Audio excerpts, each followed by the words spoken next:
বাংলাদেশের অবৈধ দখলদার ডক্টর ইউনূসের সাথে আমেরিকার পররাষ্ট্রমন্ত্রী মার্কো রুবিওর একটি ফোন আলাপ হয়েছে এবং সেই ফোন আলাপ নিয়ে বেশ আলোচনা সমালোচনা চলছে। বাংলাদেশের নিউজ মিডিয়া দেখলে মনে হয় যে ভীষণ আন্তরিকতাপূর্ণ একটি ফোন আলাপ হয়েছে।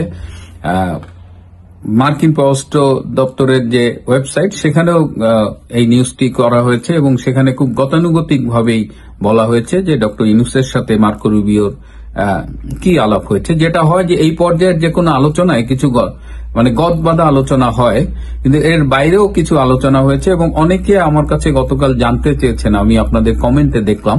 তো I try to collect the information. তো সেখানে নিউজ পড়ে যেভাবে মনে হয়েছে যে খুবই আন্তরিকতাপূর্ণ গদগদ আলোচনা, আসলে বিষয়টা তা নয়। মার্কো রুবিও ডক্টর ইউনূসের কাছে জানতে চেয়েছেন যে বাংলাদেশে কবে জাতীয় সংসদ নির্বাচন হবে এবং তিনি আশা করেন যে দ্রুতই এই জাতীয় সংসদ নির্বাচনটি হবে এবং এছাড়া এই নির্বাচনটি যেন অন্তর্ভুক্তিমূলক হয়, ইনক্লুসিভ হয়, সে ব্যাপারেও মার্কো রুবিওর পক্ষ থেকে বলা হয়েছে।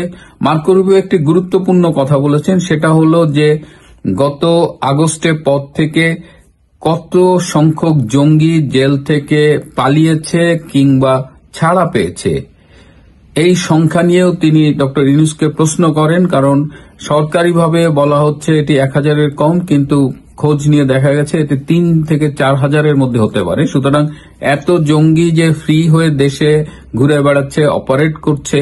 এবং আমি তো আজকে জানলাম যে নরসিংদী জেল থেকে পালানো একজন জঙ্গি মালয়েশিয়ায় গিয়ে ধরা পড়েছে। সো এই বিষয়টা পিক করেছে, এই যে নাম্বার অফ জঙ্গি যারা জেল থেকে পালিয়েছে, ঘুরে বেড়াচ্ছে। তো এটা মার্কো রুবিও মনে করে যে এটা পুরো আঞ্চলিক একটা থ্রেট, পুরো সাউথ এশিয়ার জন্য একটা থ্রেট এবং তারা তো সাউথ এশিয়া ক্রস করে গ্লোবালি যাচ্ছে। সো এই বিষয়টা নিয়ে ডক্টর ইউনূসের কাছে বলা হয়েছে। আরেকটি বিষয় মার্কো রুবিও ডক্টর ইউনূসকে বলেছেন যে ভারতের সাথে সম্পর্ক স্বাভাবিক করতে।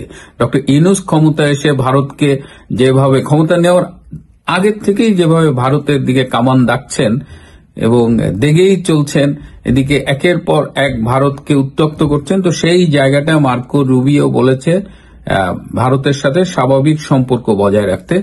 আর আপনারা জানেন যে গতকাল কোয়াডের মিটিং হয়েছে। কোয়াড হলো 4টা দেশের একটা সংস্থা, আমেরিকা, অস্ট্রেলিয়া, জাপান এবং ইন্ডিয়ার। এই কোয়াডের ফরেন মিনিস্টারদের একটা মিটিং হয়েছে। সেই মিটিং এ আমাদের জাতীয় নিরাপত্তা উপদেষ্টার ডক্টর খলিলুর রহমানের খুব ইচ্ছে ছিল যোগ দেওয়ার গেস্ট হিসেবে, কিন্তু ই ওয়াজ নট অ্যালাউড, তাকে দেওয়া হয়নি। যাও, এই যে কোয়াডের যে ফরেন মিনিস্টার মিটিং হয়েছে সেখানেও কিন্তু ইন্দো প্যাসিফিক রিজনের সিকিউরিটি বিষয়ে আলাপ হয়েছে।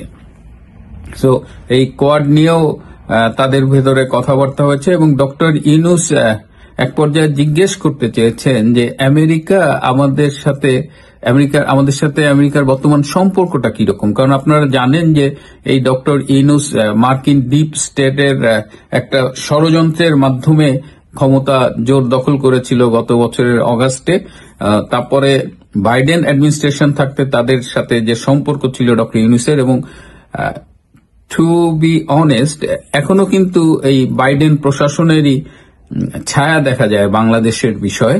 তো সেই জায়গাটায় ডক্টর ইউনূস এর আগে ডক্টর খলিলকে পাঠিয়েছিলেন সম্পর্কটা কি অবস্থায় আছে, সম্পর্কটা উন্নতি করা যায় কিনা। কারণ ট্রাম্প অ্যাডমিনিস্ট্রেশন কিন্তু এখনো বাংলাদেশের ব্যাপারে তাদের কি পলিসি সেটা এখনো আমরা দেখতে পাচ্ছি না। কারণ এই অঞ্চলটি যিনি দেখবেন, আগে দেখতেন ডোনাল্ড লু, কিন্তু ডোনাল্ড লুর জায়গায় এখন এটা দেখবেন হলো পল কাপুর। সো পল কাপুরের হিয়ারিং হয়েছে সিনেটে, তার এখনো অ্যাপয়েন্টমেন্টটা হয়নি। তার অ্যাপয়েন্টমেন্টটা হলে আমরা বুঝতে পারবো যে বাংলাদেশের প্রতি ডোনাল্ড ট্রাম্প প্রশাসনের দৃষ্টিভঙ্গিটা কিরকম। এবং আমেরিকার কোন রাষ্ট্রদূত কিন্তু এই মুহূর্তে বাংলাদেশে নেই, এখন চার্জ দ্য অ্যাফেয়ার্স দিয়ে চালাচ্ছে।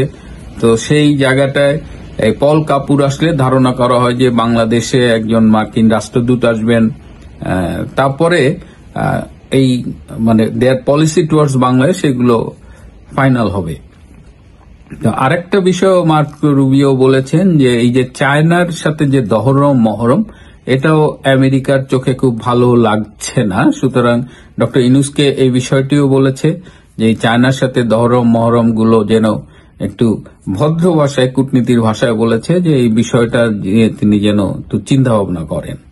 তো এই দিকে মোদ্দা কথা এই আলোচনাগুলোই তাদের মধ্যে হয়েছে। এর বাইরে এই যে ভারতের সাথে সম্পর্ক স্বাভাবিকের কথা বললেন, তো এই প্রসঙ্গে এখানে একটু কথা বলা দরকার। আপনারা জানেন যে বাংলাদেশের সাথে ভারতের বাণিজ্যিক সম্পর্কটা কিন্তু মানে খুব একটা স্বাভাবিক এই পর্যায়ে যাচ্ছে না। প্রথমে বাংলাদেশই শুরু করেছে, নানান পণ্য তারা ভারতে যে পাঠায় সেগুলো বাই রোডে পাঠানো তারা প্রথমে বন্ধ করেছে এবং ভারত সম্পর্কে তারা অনেক কটু কথা বলেছে। এবং খোঁজ নিয়ে দেখলাম যে বাংলাদেশ ভারতের বিরুদ্ধে যে অ্যাকশনগুলো নিয়েছে, ভারত সেগুলো ইন রিটার্ন ফিরিয়ে দিচ্ছে।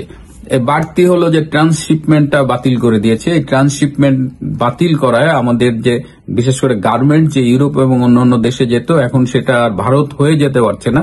তো ফলে এগুলো ঘুরে যেতে হচ্ছে এবং সময় বেশি লাগছে, কস্ট বেশি লাগছে।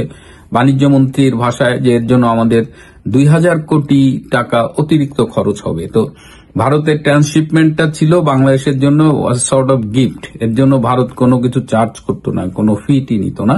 তো এই ট্রান্সশিপমেন্টের এই জায়গা থেকে কিন্তু ভারত এখন যেটা করছে যে ভারত অনেক কিছুই বাই রোড এক্সপোর্ট করা বন্ধ করে দিয়েছে।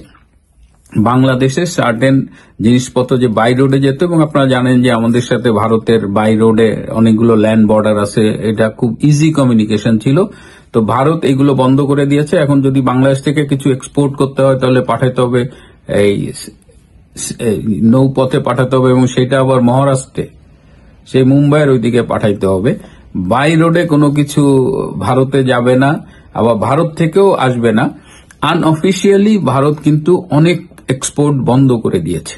এটা অফিসিয়ালি তারা ঘোষণা করেনি। ঘোষণা না করার একটা কারণ হলো সেক্ষেত্রে সমালোচিত হতে পারে, তারা এই সমালোচনার সুযোগ দিচ্ছে না। যেমন আমরা বলেছিলাম যে ইরান ইসরায়েল যুদ্ধ শুরু হলে ডিজেল এক্সপোর্টটা ভারত বন্ধ করে দেবে, এবং পরবর্তীতে আরো খোঁজ নিয়ে দেখলাম যে নিত্য প্রয়োজনীয় পণ্য টন্য অনেক কিছু বন্ধ করে দেবে। তো এই জায়গাগুলোতে ডক্টর ইউনূস কিন্তু এখন বুঝতে পারছে, কারণ যখন একটা এক্সপোর্ট বন্ধ হয়ে যায় তখন ইমিডিয়েটলি 1-2 দিনের মধ্যে বোঝা যায় না। এটা ইম্প্যাক্ট বুঝতে 15 দিন, 1 মাস, 2 মাস লেগে যায়, কারণ আমাদের তো স্টোরেজ থাকেই। তো এখন ডক্টর ইউনূস বুঝতে পারছে যে এই জায়গাটায় তার জন্য একটা সামনের দিনগুলো ভালো যাবে না। তো উনি এক সিনিয়র সচিবদের ডেকেছিলেন ওনার যমুনার কার্যালয়ে, এবং সেখানে তাদের সাথে মিটিং করেছেন, এবং আলোচনা শেষে তিনি বলেছেন ভারতকে যেন একটা খুব সফট ল্যাঙ্গুয়েজে যেন একটা চিঠি লেখে, খুবই বিনীত ভাষায় চিঠি লেখে, এবং ভারতকে যেন অনুরোধ করে ভারতের সাথে বাংলাদেশের বাণিজ্যিক সম্পর্কটা যেন স্বাভাবিক করা হয়।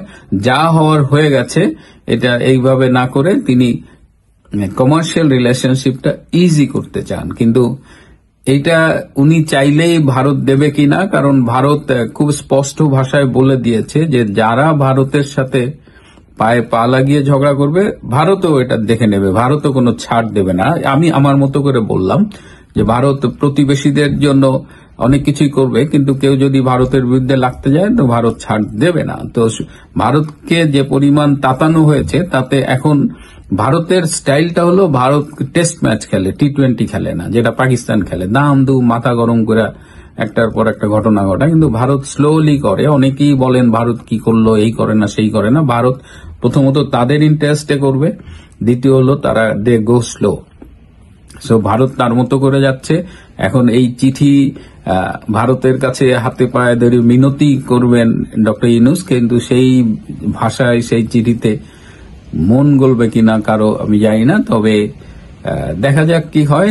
ডক্টর ইউনূসের সামনে খুব ভালো দিন নাই, কারণ গত জুলাই আগস্টের বাংলাদেশ আর এই বছরের জুলাই আগস্টের বাংলাদেশ অনেক পরিবর্তিত, এবং আমরা দেখতে পাচ্ছি সামাজিক যোগাযোগ মাধ্যমে এই জুলাই আগস্টের এই জঙ্গি হামলা ষড়যন্ত্র নিয়ে যে পরিমাণ ট্রল হচ্ছে, এবং অনেক মানুষ রিয়েলাইজ করছে, ভুল বুঝতে পারছে। সো এই অবস্থায় ডক্টর ইউনূসের সামনে খুবই দুর্দিন, সে পলানোর পথ খুঁজছে।